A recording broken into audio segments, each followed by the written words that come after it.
As tensions in the West Philippine Sea escalate, rumors swirl that the Philippines is gearing up for a massive confrontation with China in 2025. Now, I know what you're thinking. The Philippines, really? And to that I say, yes, really, because behind those sunny beaches and karaoke bars, something is brewing, something that has China sweating. Could the Philippines be preparing for war without the world knowing? Buckle up, because things are about to get very interesting. For years, the Philippines has been seen as the plucky underdog in this West Philippine Sea saga. But folks, the underdog has been hitting the gym, and let me tell you, they've been seriously bulking up. We're talking about a military build-up of almost Schwarzeneggerian proportions. Every man, woman and child who can hold a water gun, let alone a rifle, is apparently being signed up. And that's not all. We're talking about new weapons, new technology and new training, all with one goal in mind: turning the Philippines into a military powerhouse. Now, the government will deny this, of course. They'll say it's all routine, that there's nothing to see here, move along. But come on, folks, we've all seen those late-night infomercials. You don't buy a tactical flashlight and a year's supply of dehydrated meals unless you're expecting things to go very, very sideways. The US, Japan, Australia, they're all lining up to offer a helping hand, or at least a helping missile launcher, and who can blame them? Nobody wants to see a bully like China pushing everyone around. So, is the Philippines really preparing for war with China? It's hard to say for sure. But one thing's for certain, they're not just sitting around braiding each other's hair, waiting for the storm to pass. Now, if you're planning on fighting a war against a country with more warships than you can shake a stick at, and trust me, you really don't want to be shaking sticks at warships, it helps to have a few tricks up your sleeve. And when I say tricks, I mean secret underground bunkers and hidden naval bases. Think about it. China's got those fancy new aircraft carriers, right? Big, impressive, easy to spot from space. But what if you're the Philippines, and you've got a network of underground tunnels and hidden coves that even Aquaman would be impressed by? Suddenly, you're not the underdog anymore. You're the crafty octopus waiting to ink all over China's parade.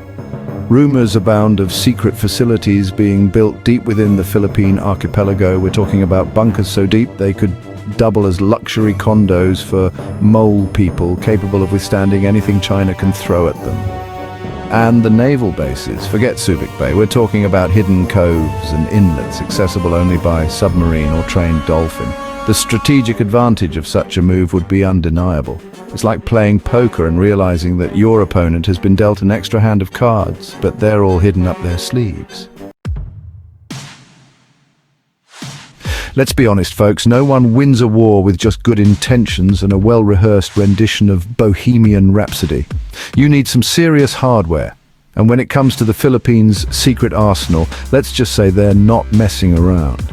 We're talking about weapons so advanced they make Iron Man's suit look like a rusty bucket. Missiles that can take out a target from miles away, drones that can fly through typhoons and still deliver a payload of highly caffeinated snacks, and laser beams. Okay, maybe not laser beams, but you get the idea. Remember those international friends we talked about? Turns out they haven't just been sending the Philippines friendship bracelets and fruit baskets. They've been sharing some of their most prized military toys, and by toys I mean highly sophisticated killing machines that could level a city block. The acquisition of these weapons has been shrouded in secrecy, of course. The Philippine government isn't exactly holding a press conference to unveil their new death ray, but whispers escape, rumors fly, and occasionally a shipping container falls off a truck, revealing a glimpse of the technological terror within. High-tech weaponry is all well and good, but you know what really wins wars?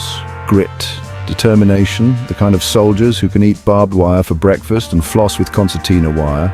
In the Philippines, they've got a secret weapon, their special forces. These aren't your average soldiers, folks. They're the elite of the elite.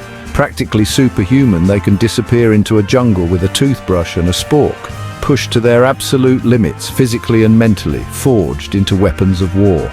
They can fight in any terrain, from dense jungles to bustling streets. Swim like Michael Phelps, shoot like Annie Oakley, and make a mean adobo. Their tactics make Sun Tzu look like an amateur. Guerrilla warfare on steroids, hit-and-run tactics that would make a ninja blush. They can blend in with the local population and strike when you least expect it. the embodiment of the Filipino fighting spirit, resourceful, resilient, and ready to defend their homeland. All right, folks, buckle up because we're about to enter the strange, shadowy world of cyber warfare, where wars are fought not with bullets and bombs, but with keystrokes and code. And in this digital battlefield, the Philippines is quietly assembling a secret weapon, a cyber army. Now you might be picturing a room full of Filipino teenagers hopped up on Jollibee and Mountain Dew, furiously typing away in their parents' basements. And while that might not be entirely inaccurate, the reality is a bit more sophisticated. The Philippines has been quietly investing in cybersecurity for years, training a new generation of ethical hackers, digital warriors, code whisperers, whatever you want to call them. These are the people who can infiltrate systems, exploit vulnerabilities, and generally wreak havoc on an enemy's digital infrastructure. Imagine this. China decides to launch a surprise attack on the Philippines. Their warships set sail, their planes take to the skies, and their generals settle in for a nice cup of oolong tea, confident of their victory. But little do they know, the Philippines has a digital ace up their sleeve. With a few keystrokes, these cyber warriors can cripple China's communication systems, blind their satellites, and send their warships sailing in circles. It's like turning off the lights and watching the cockroaches scatter. And the best part, it can all be done remotely, with pinpoint accuracy and with minimal collateral damage. No bombs, no bullets, just pure, unadulterated digital mayhem. All right, let's be real, folks. Even with all the secret bunkers, cyber ninjas, and elite soldiers, taking on China alone is like bringing a spork to a gunfight. That's where international alliances come in. The Philippines has been playing the diplomatic field like a virtuoso.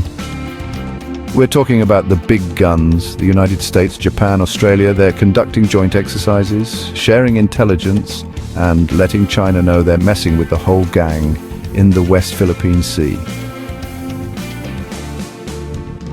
Now here's the thing about fighting a bully. Sometimes the best weapon isn't a fist, but a well-aimed tweet. And in the age of social media, the court of public opinion is just as important as any battlefield, which brings us to the Philippines' secret weapon, their psychological warfare. Forget dropping bombs. The Philippines is dropping truth bombs. They've been waging a sophisticated information campaign, highlighting China's aggressive behavior in the West Philippine Sea. And let me tell you, it's more compelling than that documentary about the woman who befriended a squirrel. They're using every tool at their disposal, social media, traditional media, interpretive dance, you name it. They're showing the world the real China, the bully, the rule breaker, the one who keeps stealing everyone's lunch money and then claiming they found it on the ground, and it's working. Global sympathy is shifting towards the Philippines. Countries are starting to see China for what they really are, a threat to regional stability, a danger to the rules-based international order, and a country that takes karaoke way too seriously. The Philippines is playing the long game, folks. Now, you know what they say. The only thing scarier than a determined enemy is a paranoid one. And let's just say, the folks in Beijing are starting to sweat a little under their Mao suits. Why?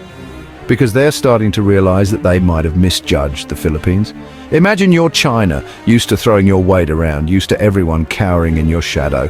And suddenly this little archipelago nation, the one you dismissed as a minor annoyance, starts pushing back. Not just pushing back, but doing it so effectively that the whole world is starting to side with them. That's got a sting. It's like showing up to a rap battle, expecting to face Vanilla Ice, and then Eminem walks out on stage. You'd be rethinking your life choices, wouldn't you? Reports are emerging from China, whispers in the wind, rumors on the internet, that the Chinese leadership is starting to feel the heat. They're seeing the Philippines' military build-up, their strengthened alliances, their effective propaganda campaign, and they're realizing that this isn't the pushover they thought it was. The fear is palpable, folks. You can practically taste it in the air, like the metallic tang of panic. The Chinese government is starting to crack down on dissent, censoring any mention of the Philippines' success and doubling down on their own propaganda. So, there you have it, folks. The Philippines' secret plan to take on China in 2025. Or at least our completely unsubstantiated, wildly speculative and possibly libelous version of it. But hey, it's more entertaining than watching paint dry, isn't it? As the clock ticks down to 2025, could the Philippines be more ready than anyone expected to take on China in the ultimate battle for the West Philippine Sea? Has the Philippines, the underdog of the West Philippine Sea, quietly transformed into a force to be reckoned with? Or is this all just a bunch of hot air and wishful thinking? Only time will tell. Don't forget to subscribe and share your thoughts in the comments below. Remember, in mind matters, knowledge truly matters, and frankly, after all that speculation, we could all use a good dose of reality.